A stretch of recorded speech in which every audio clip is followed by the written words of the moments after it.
मतलब राजस्थान की स्त्रियों को सलाम है, पूरी दुनिया में आज तक इस तरह की कोई प्रथा नहीं। इसीलिए अकबर को यह एहसास हो गया था कि भाई राजपूतों को नहीं हराया जा सकता। जो मरना जान गया, जिसको यह है कि मरेंगे पर समझौता नहीं करेंगे, उसको तुम नहीं हरा सकते। जौहर, कभी तुम पढ़ो हमीर देव और अलाउद्दीन खिलजी का युद्ध, जब अंतिम बार राजपूत निकलते हैं अलाउद्दीन से लड़ने के लिए, तो वहां की औरतें चिता की तरह सवार, वो सती नहीं, अलग प्रथा है।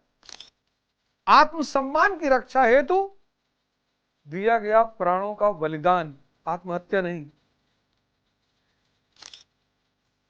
जौहर मतलब आत्मसम्मान की रक्षा हेतु दिया गया प्राणों का बलिदान, वो जौहर है। और दुनिया में इस तरह की प्रथा का कहीं कोई उल्लेख नहीं। इसीलिए उन बहादुर स्त्रियों से बहादुर पुरुषों का जन्म होता था। प्राण जाए पर वचन न जाए। जय हिंद फ्रेंड्स। तो आज कहानी का अगला चरण विलियम बेंटिक। विलियम बेंटिक 1828 से 1835। अब एक फॉर्मूला तो मैंने दिया, P is equal to P, policy depends upon priority. नीति जो है वो प्राथमिकता पर निर्भर होनी चाहिए। और दूसरा फॉर्मूला है C is equal to C, conquest is equal to consolidation.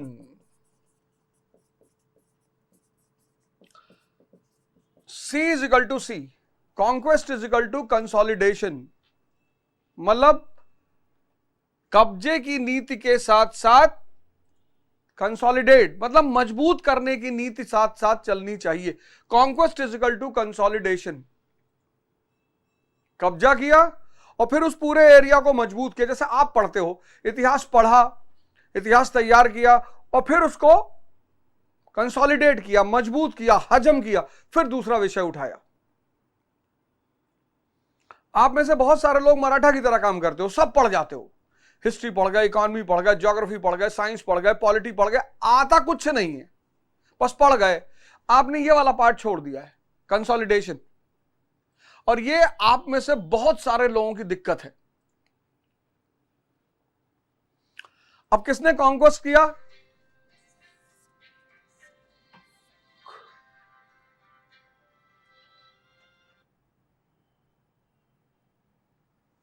Wellesley और लॉर्ड हेस्टिंग ने, इन लोगों ने कॉन्क्वेस्ट किया। कंसोलिडेट किसने किया? विलियम बेंटिक ने। अब एक दिमाग में बात बैठा लेनी है कि इसने कंसोलिडेशन किया है, तो कैसे किया है? अब उन सारे पॉइंट्स को देखना है। सबसे पहला और सबसे महत्वपूर्ण काम जिसके लिए इसे भारत के इतिहास में बहुत ज्यादा जाना जाता है, वो है सोशल रिफॉर्म्स, सामाजिक सुधार।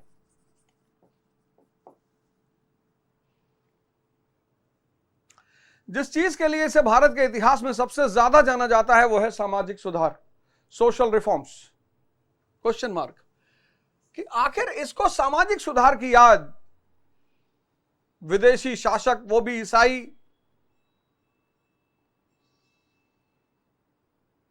मतलब ruler is foreigner and that too Christian, why he is bothered about social reforms? और सोशल रिफॉर्म्स में इसने 4 काम किए। Abolition of sati system, sati system का अंत किया।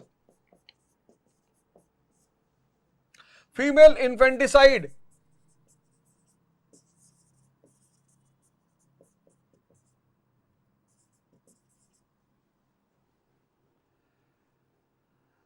ठगी, 3 प्रमुख काम।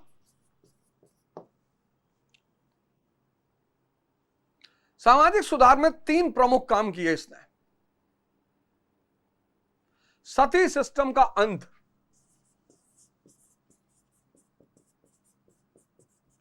Abolition of sati system, regulation 17/1829, regulation 17/1829। सती जो है, सती वो भारतीय संस्कृति का एक अहम हिस्सा है। प्राचीन भारत जब डिस्कस करेंगे, तंत्रवाद, जब धर्म की चर्चा करेंगे तो वहां डिस्कस करेंगे कि सती व्यवस्था नहीं, सती प्रथा नहीं। सती प्रथा दो बातें हैं, इस पर भटकने वाली बात नहीं है। सती और सती प्रथा ये दोनों अलग अलग चीजें हैं। सती प्रथा सिस्टम, जब भी कोई चीज कानूनी तौर पर समाज में मान्यता प्राप्त कर लेती है तो प्रथा बन जाती है। Whenever anything gets a legal acceptance in the society, it becomes a system. सती प्रथा ये आदिकाल से भारत की संस्कृति का हिस्सा, आदिकाल से भारत की संस्कृति का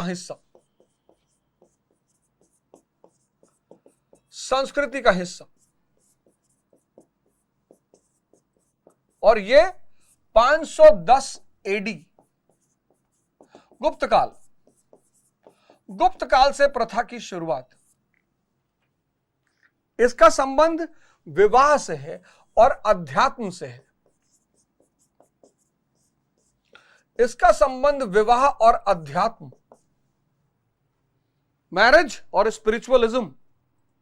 पार्वती मां को पहला सती माना जाता है। भारत में जो विवाह है वो एक धार्मिक क्रिया है और 7 जन्म की बात होती है कि यही जोड़ा मेरा 7 जन्म तक रहेगा। और इतनी प्यारी क्रिया है कि 7 जन्म वो व्यक्ति एक दूसरे से मिलेंगे, उनका विवाह होगा। बड़ी गूढ़ प्रक्रिया है ये 7 चक्रों से संबंधित है। विवाह का 2 काम है, एक सृजन, दूसरा मुक्ति। उसी पर आचार्य रजनीश ने वो किताब लिखी, संभोग से समाधि। कहते हैं ना, अध्यात्म का जो बीज है वो मिटता नहीं है। तो यहां विवाह की विवाह के 2 चीजें हैं। आज तो विवाह सिर्फ और सिर्फ काम पर रह गया, सेक्स। देखो व्यवस्था चरमरा गई, खत्म हो रही है, टूट रही है, भस्म हो रही है।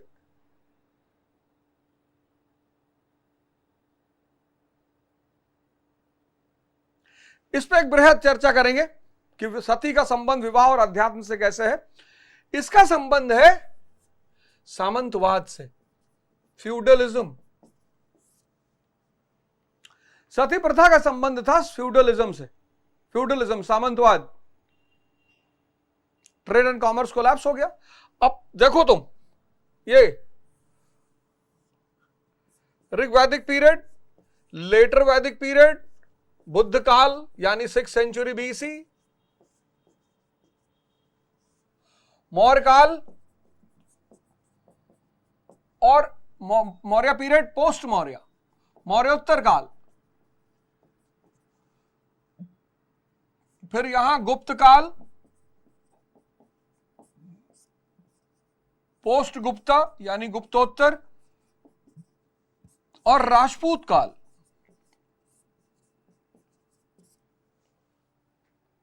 अब यहां तुमको सती प्रथा नहीं दिखाई पड़ेगी, नो सती सिस्टम।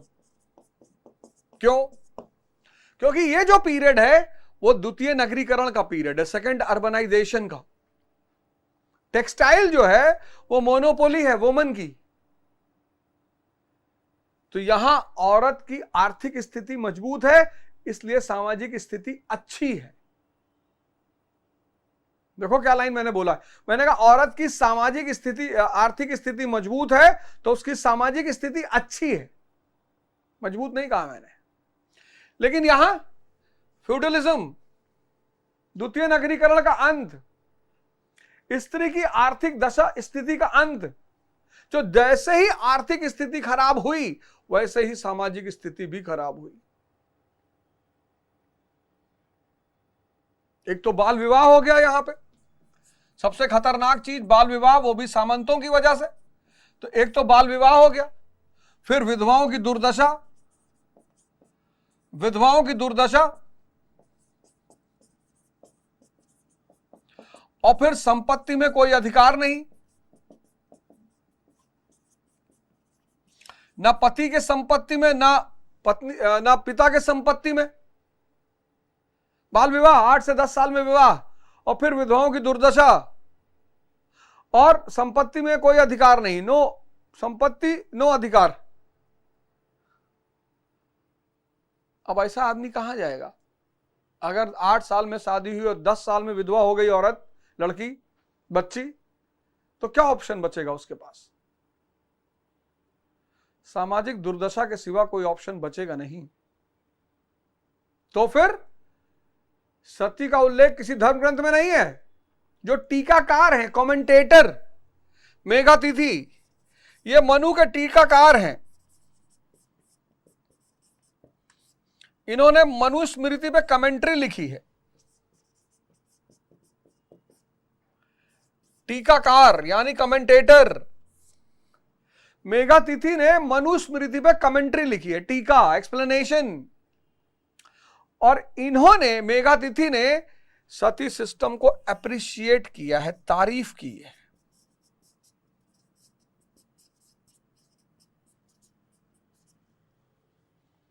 एक्सेप्ट नहीं किया है, तारीफ की है, तारीफ। और 510 एडी से लेकर 510 एडी से लेकर 1829 तक यह प्रथा चलती रही।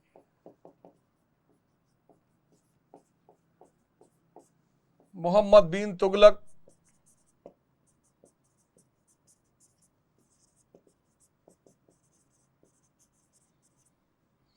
अकबर, पुर्तगाली, मराठा, इन लोगों ने या तो बैन लगाने की कोशिश की या खत्म करने की कोशिश की, लेकिन बहुत ज्यादा प्रभावी नहीं हो पाए। बेंटिक ने कानून बना दिया, जैसे अस्पृश्यता है, आर्टिकल 17, कानून जैसे अस्पृश्यता का कानून बना है, जैसे इंस्टेंट ट्रिपल तलाक का कानून बना है, ऐसे ही विलियम बेंटिक ने सती प्रथा को गैर कानूनी घोषित कर दिया। और यह एक बहुत बड़ा योगदान था उसका, बहुत बड़ा, बहुत बड़ा योगदान। भारत की स्त्रियों पर बड़ा एहसान किया उसने और बहुत बड़ा योगदान दिया। राजा राम मोहन रॉय और देवेंद्र नाथ टैगोर ने व्यक्तिगत पत्र लिखकर विलियम बेंटिक को बधाई दी। लिख लो दोनों फैक्ट। राजा राम मोहन रॉय, राजा राम मोहन रॉय और देवेंद्र नाथ टैगोर, देवेंद्र नाथ टैगोर, इन्होंने पत्र लिखकर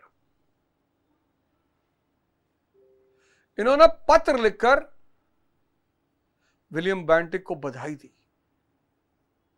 हालांकि विलियम बेंटिक के इस स्टेप के खिलाफ राधाकांत देव समाज के संस्थापक थे, राधाकांत देव, उन्होंने विरोध भी किया।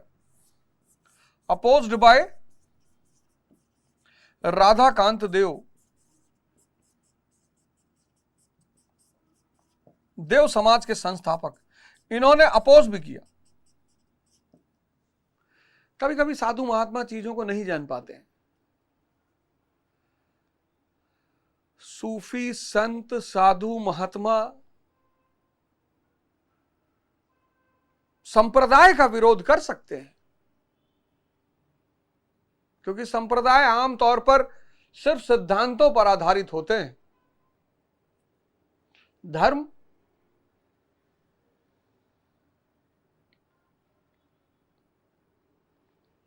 जो भी आदमी धर्म का विरोध कर रहा है वो कहीं ना कहीं मन की जड़ता का शिकार है। वो कोई भी आदमी हो,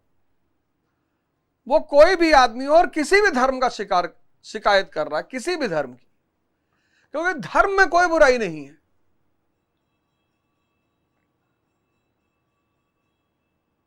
बुराई है मानने वालों में। इस बार आईएएस के मेंस एसए में स्टेटमेंट था कि जो प्रश्न करता है वो विज्ञान का असली सिपाही है। Anyone who questions is the soldier of science. अगर आप खोजने जाओ धर्म में, R&D करो, रिसर्च एंड डेवलपमेंट करो, तो आपको हर चीजों के पीछे इतनी बड़ा विज्ञान दिखाई पड़ेगा।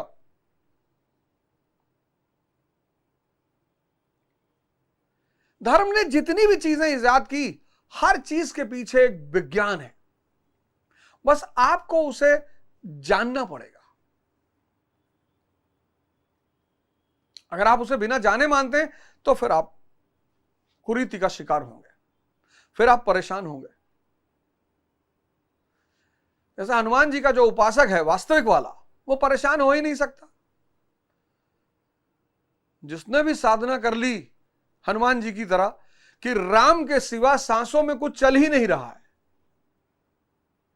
न बंधु न मित्रम न गुरुओ न शिष्यम चिदानंद स्वरूपा शिवोहम शिवोहम, जिसकी सांस में सिर्फ राम चल रहे हैं, उससे ज्यादा बलशाली कोई हो ही नहीं सकता। यह हनुमान चालीसा का कोर है। लेकिन जो हनुमान चालीसा को सिर्फ पढ़ेगा वो परेशान हो जाएगा। दोनों में बहुत फर्क है। जो समझेगा हनुमान चालीसा को, वो तो बहुत ऊंचाई पर पहुंच जाएगा। पूरा विज्ञान, पूरा साइंस, एक एक लाइन, गीता खत्म करने के बाद उसको उठाएंगे, एक एक लाइन। तो विलियम बेंटिक ने पहला काम यह किया, सती प्रथा का अंत कर दिया। बहुत शानदार काम किया। दूसरा काम उसने क्या किया, फीमेल इन्फेंटिसाइड। फीमेल इन्फेंटिसाइड, बच्चियों की हत्या होती थी। कोई अफीम पिला के मार डालता था, कोई भूखा रख के मार डालता था, कोई बोरे में लपेट के पानी में फेंक देता था। राजस्थान जैसा इलाका, युद्ध होता था ना, युद्ध का क्षेत्र, और स्त्रियों पर हमला करना शत्रु का सबसे पहला। इसीलिए तो राजस्थान में एक परंपरा हुई, जौहर, पूरी दुनिया में, मतलब राजस्थान की स्त्रियों को सलाम है। पूरी दुनिया में आज तक इस तरह की कोई प्रथा नहीं। इसीलिए अकबर को यह एहसास हो गया था कि भाई राजपूतों को नहीं हराया जा सकता। जो मरना जान गया, जिसको यह है कि मरेंगे पर समझौता नहीं करेंगे, उसको तुम नहीं हरा सकते।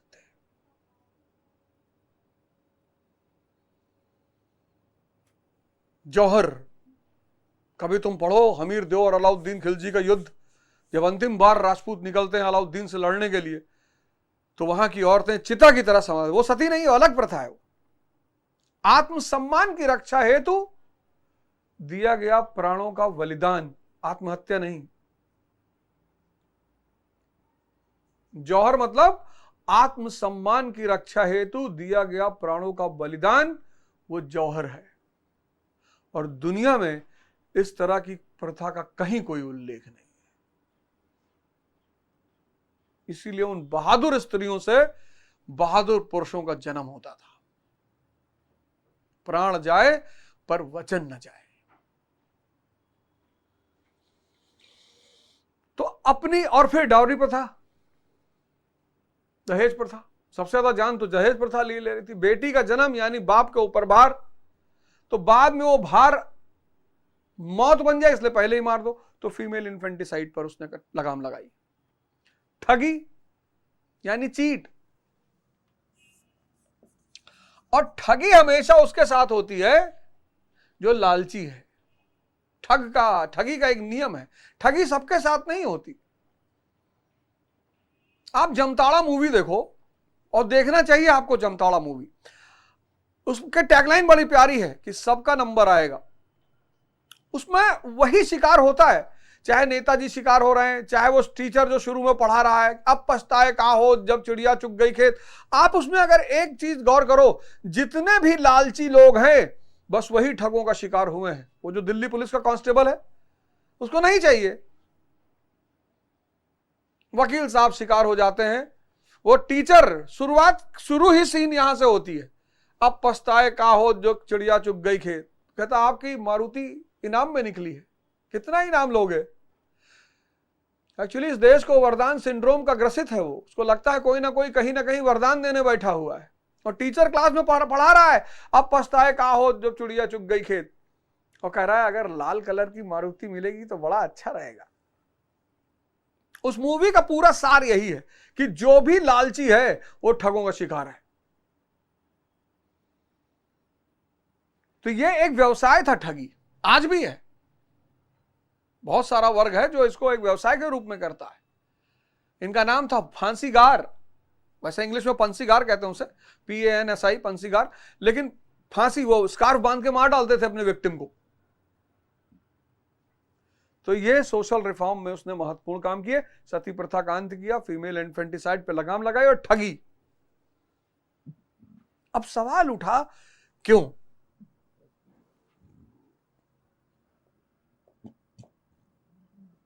अब क्वेश्चन उठा वाई। एक तो फॉरेनर, विदेशी, ऊपर से क्रिश्चियन, ईसाई,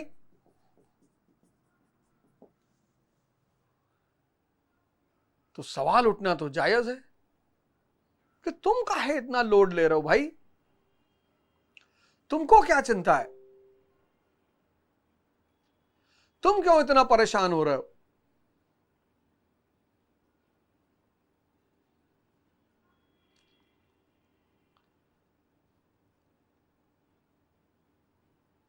तो दो बातें निकलकर सामने आती हैं। पहली बात, डिक्लेयर्ड एजेंडा मतलब घोषित एजेंडा, और दूसरा हिडन एजेंडा, अघोषित एजेंडा। एक डिक्लेयर्ड, एक हिडन। डिक्लेयर्ड क्या है कि समाज सुधारकों की मांग की पूर्ति, समाज सुधारकों की मांग की पूर्ति, राजा राम मोहन राय जैसे लोग जो समाज पूर्ति।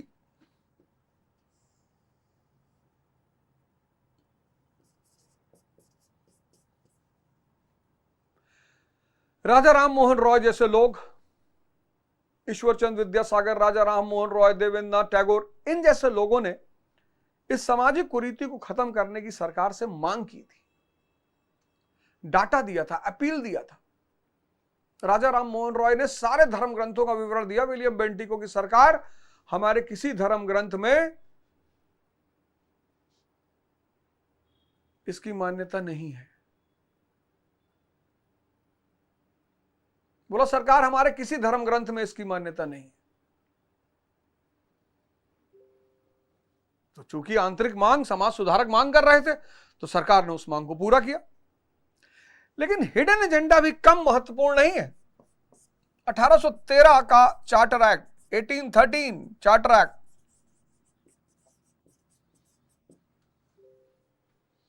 आप कहोगे 1813 चार्टर एक्ट इसका कारण है जी, कैसे कैसे इसका कारक है? 1813 का चार्टर एक्ट इसका कारक कैसे हो सकता है? सब राज इसी में छिपा हुआ है।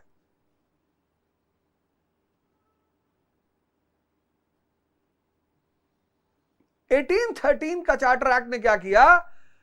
EIC कि भारत में जो ट्रेड मोनोपोली है उसको खत्म कर दिया। भारत में ट्रेड मोनोपोली का अंत, EIC का भारत में ट्रेडिंग मोनोपोली का अंत, भारत का बाजार खोल दिया ब्रिटिश कैपिटलिस्ट और इंडस्ट्रियलिस्टों के लिए। 1813 का चार्टर अधिनियम EIC का जो भारत में ट्रेड मोनोपोली है उसको खत्म कर दिया और भारत के बाजार को खोल दिया ब्रिटिश कैपिटलिस्ट और इंडस्ट्रियलिस्टों के लिए।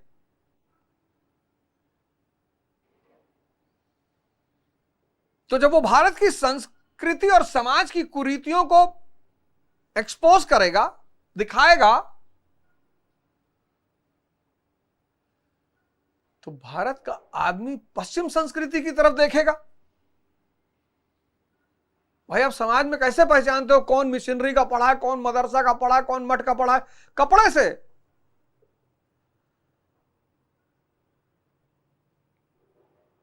आप समाज में इस बात को कैसे पहचानते हो कि कौन किस गैंग से आ रहा है, किस ग्रुप से आ रहा है? तो जो मिशनरी स्कूल का पढ़ा है उसका कपड़ा पहनने का तरीका अलग है, जो मठ से पढ़ा है उसका कपड़ा पहनने का तरीका अलग है, जो मदरसा से पढ़ा उसका कपड़ा। तो ये क्या है? कल्चर ही तो है। अब जब वो भारत के कल्चर को, भारत के समाज की कुरीतियों को एक्सपोज करेगा, तो भारत का आदमी पश्चिम, भारत का आदमी वेस्टर्न कल्चर की तरफ आकर्षित होगा। और जब वो वेस्टर्न कल्चर की तरफ आकर्षित होगा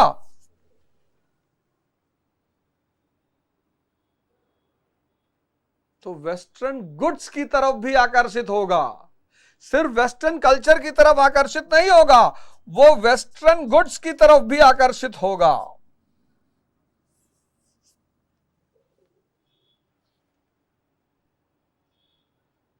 अब तुम कहोगे मास्टर कोई उदाहरण दे दो तो मजा आ जाए। Doctor B.R. अंबेडकर पश्चिम की कल्चर से प्रभावित हुए, लिबर्टी, इक्वालिटी, फेटर्निटी। अमेरिका में पढ़े स्टैच्यू ऑफ लिबर्टी, तो पश्चिम की संस्कृति से प्रभावित हुए, लिबर्टी से, इक्वालिटी से, फेटर्निटी से। और जिस दिन प्रभावित हुए उसके बाद सूट नहीं उतारा। आज भी पूरे भारत में उनकी जहां भी मूर्ति देखोगे सूट में ही देखोगे। तो जो भी व्यक्ति किसी विचारधारा से प्रभावित होगा तो उस विचारधारा के उत्पादों का भी समर्थन करेगा। लिख लो एग्जाम्पल, डॉक्टर B.R. अंबेडकर। 1813 का चार्टर अधिनियम, भारत का बाजार ब्रिटिश पूंजीपति और उद्योगपतियों के लिए खुल गया। अब भारत में ब्रिटिश उत्पाद, ब्रिटिश गुड्स आएंगे, खरीदेगा कौन? जो वेस्टर्न कल्चर से, वेस्टर्न फिलॉसफी से, वेस्टर्न आइडियोलॉजी से प्रभावित होगा, वो खरीदेगा। देखो दिमाग, दुनिया को क्या लगेगा कि ये भारत के समाज सुधारकों की बात की पूर्ति कर रहा है। यही है राजशाही। इसी नियम को जब तुम समझने लगते हो कि करना कुछ और है, दिखाना कुछ और है, बस तुम आ गए राजशाही की दौड़ में। तुम कहते हो हम झूठ नहीं बोलते, हम ये नहीं करते, हम भाई साहब जो कहते हैं बस वही करते हैं, तो तुम इस दौड़ से बाहर हो।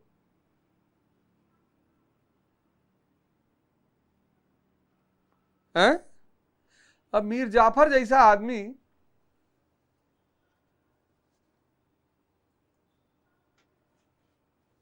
पहला काम सोशल रिफॉर्म किया उसने। दूसरा काम उसने क्या किया?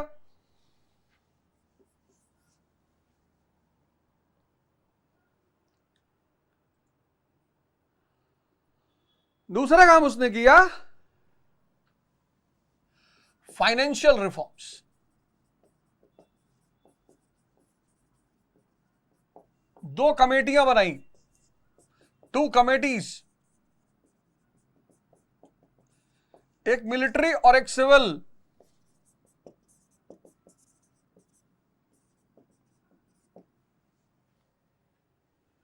दो कमेटियां बनाई, एक मिलिट्री और एक सिविल बनाई, और भत्ता को घटाया, मिलिट्री भत्ता को घटाया। कहा 400 मील के अंदर जिनकी भी पोस्टिंग है कलकत्ता से, उनको कोई भत्ता नहीं मिलेगा। कलकत्ता से 400 मील के अंदर जिनकी भी पोस्टिंग है उनको कोई भी भत्ता नहीं मिलेगा। और सिविल सर्वेंटों के अलाउंसेस को कम किया। बोला यार हर चीज का खर्चा ले रहे हो, इनका भत्ता घटाया, इनका अलाउंसेस कम किया। पहला काम को तो यह किया। दूसरा, ओपियम ट्रेड को रेगुलराइज कर दिया।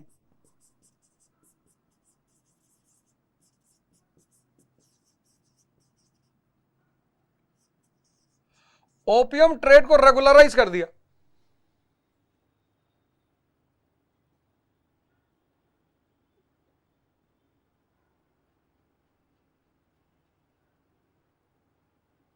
और अब तक जो सरकार प्रतिवर्ष पर ईयर 1 करोड़ के घाटे में चल रही थी,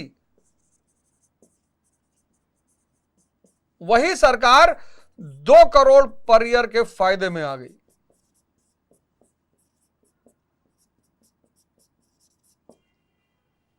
इसके आने से पहले सरकार 1 करोड़ पर ईयर के घाटे में चल रही थी, और जैसे ये पहुंचा, सरकार 2 करोड़ पर ईयर के फायदे में आ गई।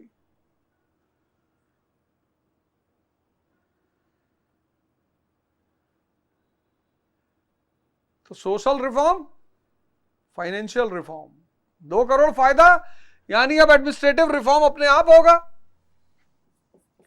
एडमिनिस्ट्रेटिव रिफॉर्म्स, सबसे पहला section 87 of charter act of 1833, जो इसी के समय में आया, उसमें कहा गया कि कंपनी का कोई भी सब्जेक्ट हो, सब्जेक्ट मतलब प्रजा, कंपनी का कोई भी सब्जेक्ट हो, उससे धर्म, नस्ल, रेस, क्षेत्र, रीजन के आधार पर किसी भी नियुक्ति में धर्म,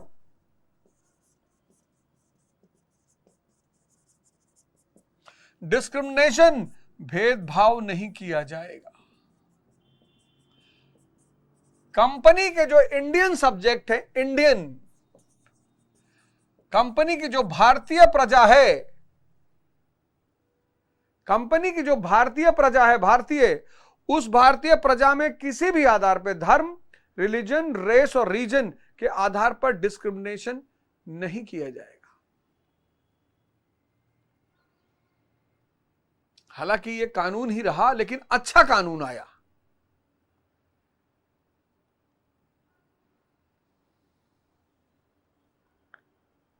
हालांकि कानून ही रहा, लेकिन अच्छा कानून आया। फिर इसने क्या किया? दूसरा काम,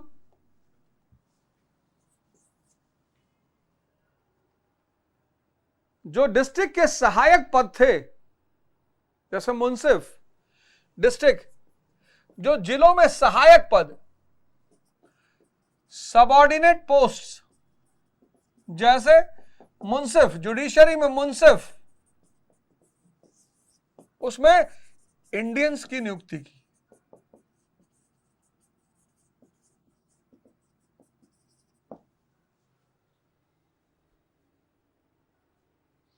डिस्ट्रिक्ट में जो सबऑर्डिनेट पोस्ट हुआ करती थी, अभी तो सिर्फ चपरासी और बाबू, उसने इनका थोड़ा कद उठाया। जो सबऑर्डिनेट पोस्ट थे हर डिपार्टमेंट में जो सबऑर्डिनेट पोस्ट थे उस पर, जैसे जुडिशरी में मुंसिफ है, उसमें इंडियंस की नियुक्ति करनी शुरू कर दी।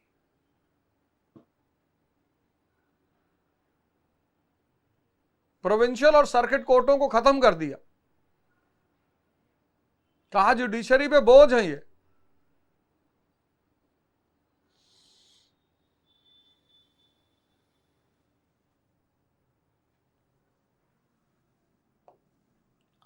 तीसरा, पॉलिटिकल रिफॉर्म्स। पॉलिटिकल रिफॉर्म्स में एक बहुत बड़ा काम किया। End of the policy of annexation.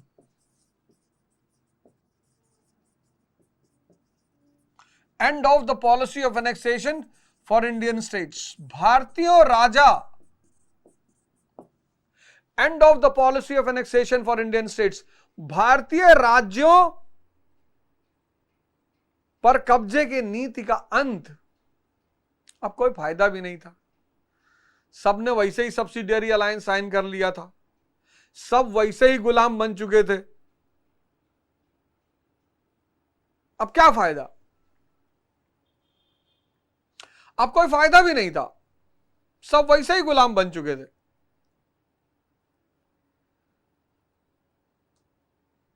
लेकिन इसने कहा कि नहीं, and of the policy of annexation for Indian states, भारतीय राज्यों पर कब्जे की नीति का अंत,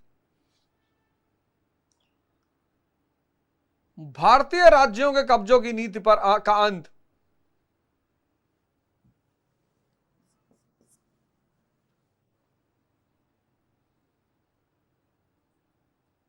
एक्सेप्शन, अपवाद, मैसूर, कुर्ग,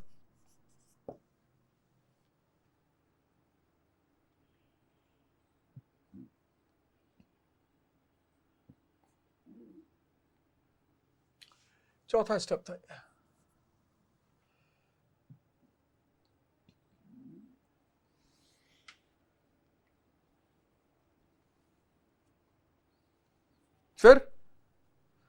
फिर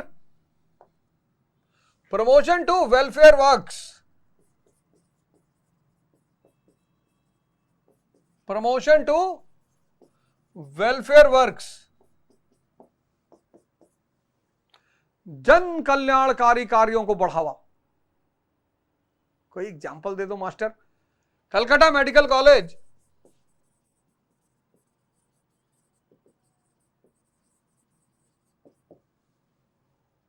खैर इसकी जरूरत बहुत थी।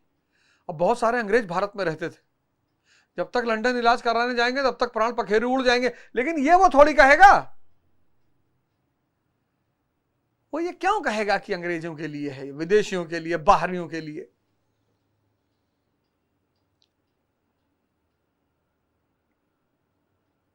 ऐसा क्यों करेगा वो, बताओ। क्या जबरदस्त जबरदस्त काम कर रहा है उसने। ये देखो, पहला काम सोशल रिफॉर्म्स, सामाजिक सुधार। दूसरा फाइनेंशियल रिफॉर्म्स, वित्तीय सुधार, बजट को फायदे में ले आया। तीसरा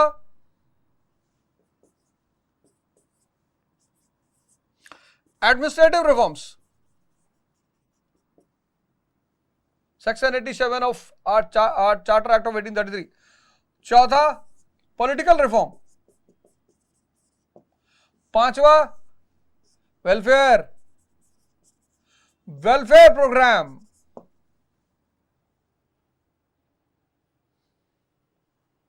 छठा सुनोगे तो 10-15 फीट कूद जाओगे ऊपर आसमान में।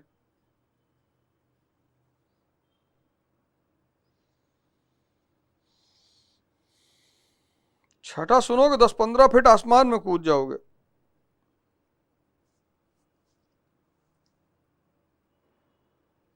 बल बुद्ध विद्या देव मोहि, हरहु कलेश विकार। 1960, 1970, 1980, 1990 शहरी जीवन इतना विकसित नहीं था।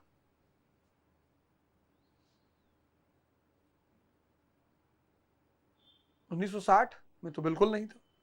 1960, 1970, 1980, 1990 तुमने कभी सोचा नहीं कि गांव का आदमी मुंबई पहुंचा अरबपति, गांव का आदमी कलकत्ता पहुंचा अरबपति, गांव का आदमी दिल्ली पहुंचा अरबपति। तुमने ये बात कभी सोची नहीं? क्यों? क्योंकि गांव का आदमी संघर्ष करके,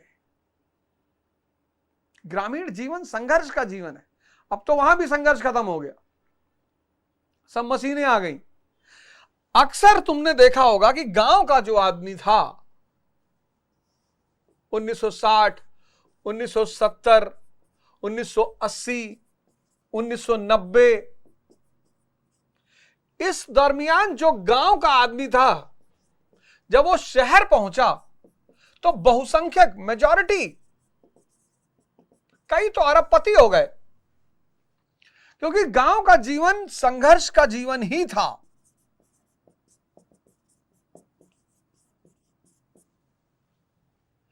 अब ये नरेश जो गांव का आदमी है, जब वो शहर पहुंचा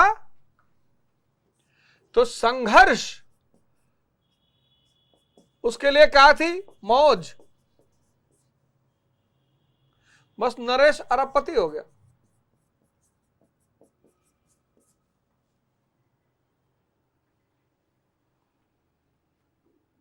आज का जो आदमी है ना, वो लग्जरी में इतना डूब गया कि वो संघर्ष को चाहता ही नहीं जीवन में, और हर तरह से कमजोर होता जा रहा है, मन से कमजोर होता जा रहा। अभी देखो अमेठी में जो कांड हुआ, कितना विभत्स, छोटी छोटी बच्चियां, यह मानसिक विकृति का ही तो परिणाम है। तुम सबसे मेरा एक रिक्वेस्ट है, हाथ जोड़कर, संघर्ष को अपनी जीवन को मौज बना लो।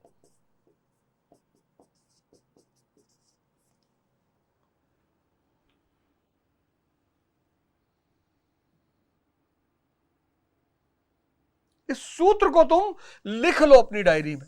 भागो मत, घबराओ मत, दूसरों को मत देखो। संघर्ष को अपनी जीवन का मौज बना लो। एग्जाम्पल दे तुमको, ये देखो, अब ये सब संघर्ष कर रहे हैं, ये देखो,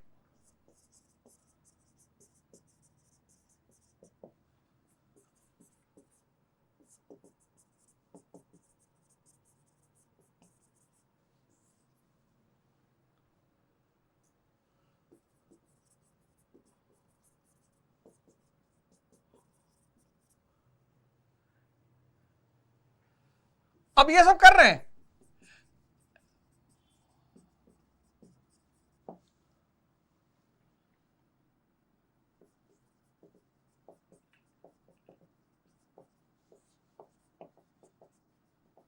यशस्वी जायसवाल, पंकज त्रिपाठी,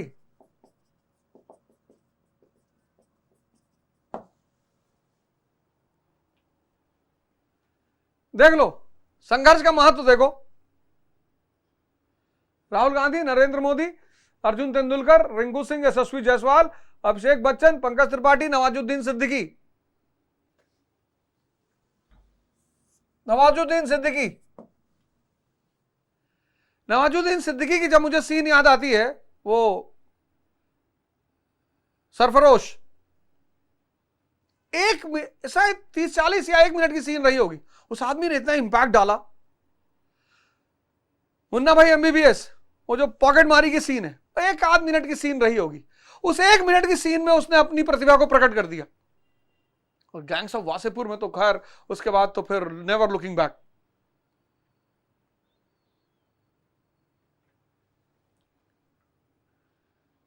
भागो मत, डरो मत, घबराओ मत, डिप्रेशन का शिकार मत हो।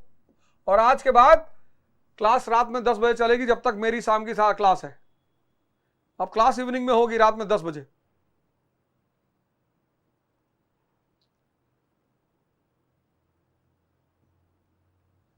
देखो कितना शानदार काम क्या है इसका, टारगेट क्या है, कंसोलिडेशन, सोशल रिफॉर्म्स।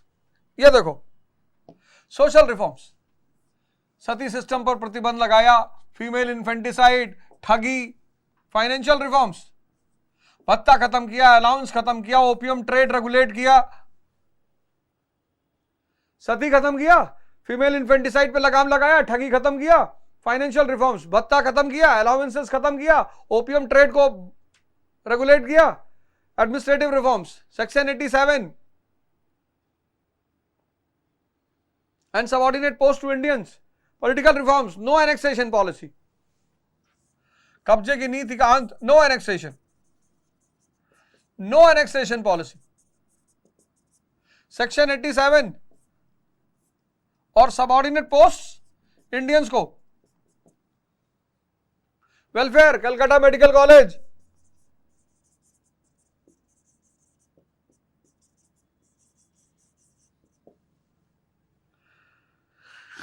अब ये सब बात जनता तक जानी भी तो चाहिए।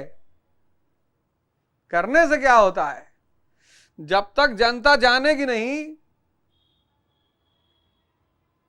तब तक ब्रिटिश राज्य की जड़ें भारत में मजबूत कैसे होंगी। जनता का जानना बहुत जरूरी है।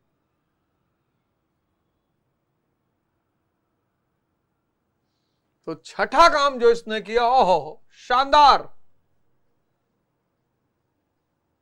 अब तुमसे मेंस में क्वेश्चन पूछा जाएगा, देखो अगले 2-4 दिन में मार्केट में बुकलेट पहुंच जाएगी प्री कम मेंस की, और मेरे साथ कर डालो, ये सीरीज मेरे साथ कर डालो, साल भर में तुम्हारा सिलेक्शन होगा। यहीं से पढ़ा के तुम्हारा सिलेक्शन कराएंगे यूट्यूब से। इसमें कौन सा तुम पैसा दे रहे हो, नहीं पढ़ने मन नहीं अच्छा लगा मत पढ़ना, यहां कौन सा तुम्हारा पैसा डूबा जा रहा है। लेकिन अगले 4-5 दिन में तुम्हें एक बुकलेट मिलेगी, बाजार में भी ऑनलाइन भी मिलेगी, प्री कम मेंस की पहला पार्ट।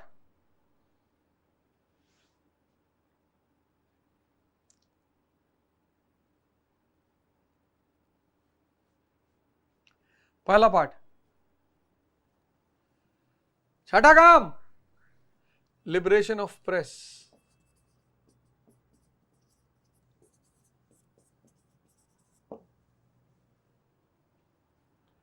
इसने कहा press is safety valve, liberation of press. तुम कहोगे गुरुजी 90% लोग अशिक्षित थे, बिल्कुल 90% लोग गरीब थे, कौन खरीदेगा अखबार।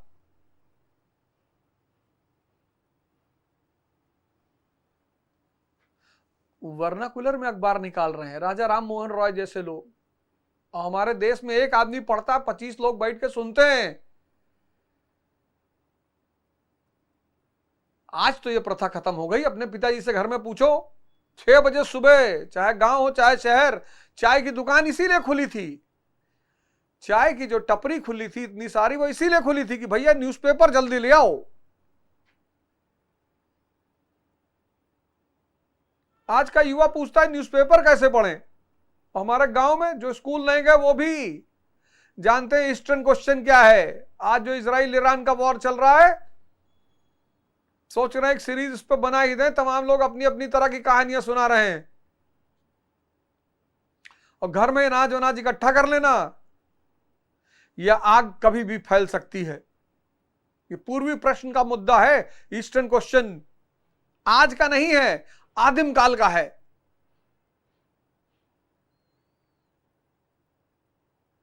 ये इजराइल ईरान से नहीं लड़ रहा है, ये कोई और लड़ रहा है।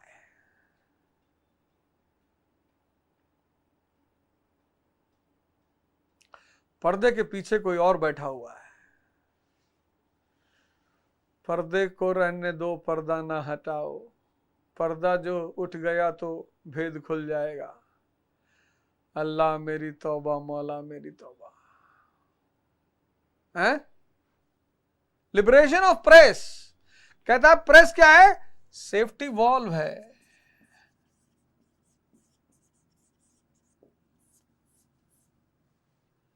अब इतना काम किया है तो जनता को जानना तो चाहिए कि ना जाने जनता, एकदम जाने। विलियम बेंटिक क्या किया उसने, कंसोलिडेट किया। अब इतना सारा काम उसने किया,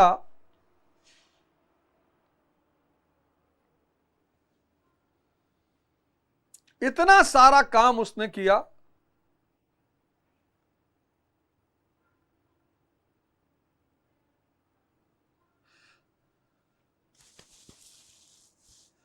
आगे चलो आगे बढ़ते हैं।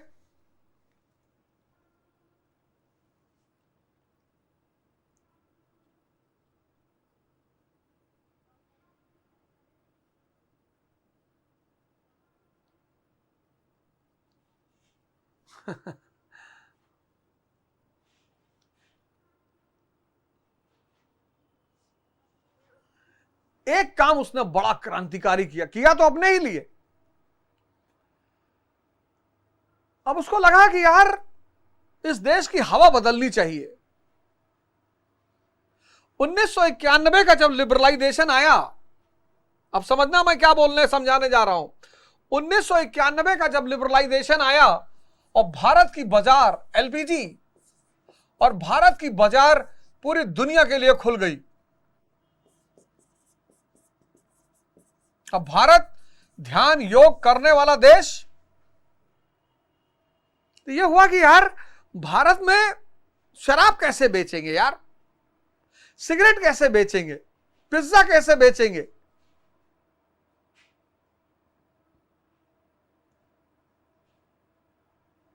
फटी हुई जीन्स कैसे बेचेंगे, ये सब कैसे बेचेंगे, कैसे बताएंगे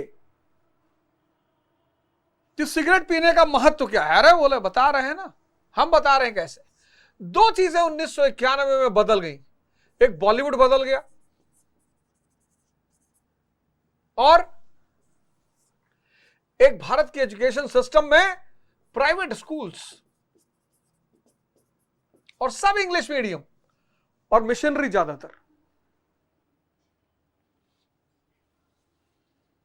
बॉलीवुड, वो बॉलीवुड जो 2 बीघा जमीन जैसी मूवी बना रहा था, श्री 420 जैसी मूवी बना रहा था, प्रेम रोग जैसी मूवी बना रहा था, वो बॉलीवुड तुरंत बदल जाता है। अब मूवी बना रहा है जिस्म, अब ये मूवी बना रहा है जिस्म। इस मूवियों में अगर तुम बॉलीवुड की मूवियों में देखोगे तो जब भी कोई बड़ी बात होगी, कोई इंस्पेक्टर, कोई अगर गहरी बात कोई कह रहा है, कोई अपराधी है, कोई इंस्पेक्टर है, वो सिगरेट तुरंत लगाएगा। डॉन मूवी देखो, सिगरेट मतलब वो सीन ये शो करेगी कि सिगरेट पीने का मतलब कि आप अंदर से बहुत ताकतवर और गंभीर आदमी हो।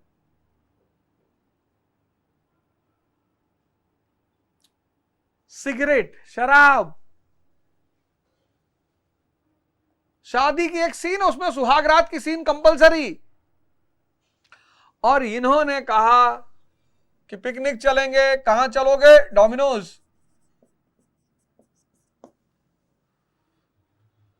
और इन दोनों ने मिलकर भारत में जो पश्चिम की हवा बहाई, वेस्टर्नाइजेशन,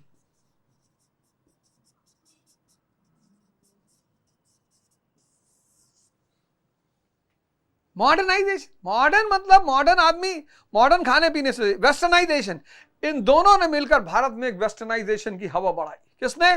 बॉलीवुड और एजुकेशन ने। यानी अगर किसी हवा को बढ़ाना है तो शिक्षा पकड़ लो,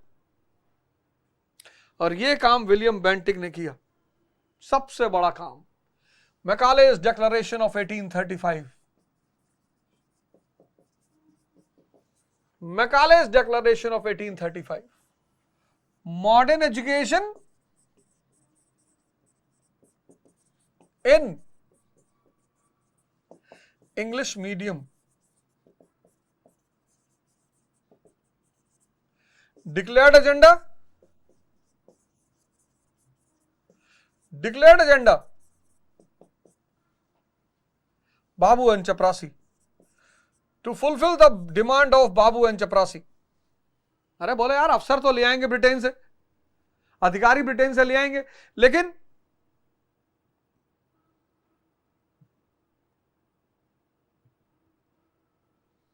बाबू और चपरासी, हिडन एजेंडा।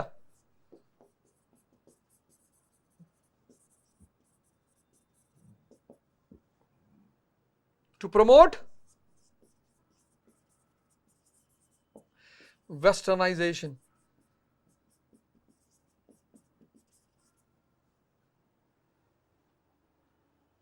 भारत का आदमी वोल्टायर को पढ़ेगा, मॉन्टेस्क्यू को, रूसो को पढ़ेगा, अच्छी बात है, एकदम पढ़े। और जब पश्चिम की उपलब्धियों को पढ़ेगा, रेनेसांस पढ़ेगा, ज्योग्राफिकल डिस्कवरीज पढ़ेगा, एरा ऑफ एनलाइटनमेंट पढ़ेगा,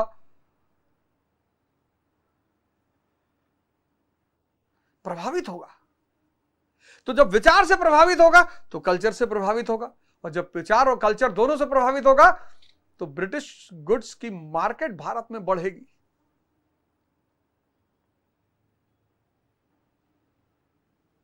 सबसे क्रांतिकारी काम, मैकालेस डिक्लेरेशन ऑफ 1835। लेकिन सवाल यह उठा, सोचो कंपनी का शासन कब से शुरू हुआ? 1765, 57 मान लो, प्लासी का युद्ध, और 1835 में जाकर उसने शिक्षा पर ध्यान दिया, वो भी जब उसकी जरूरत पड़ी तब। क्योंकि कंपनी वेलफेयर का काम क्यों करेगी? कंपनी को वेलफेयर से क्या लेना देना है यार?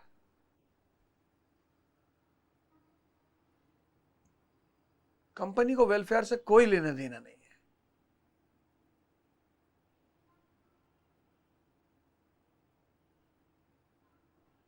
लेकिन भारत में सबसे क्रांतिकारी काम किया तो उन्होंने अपने फायदे के लिए।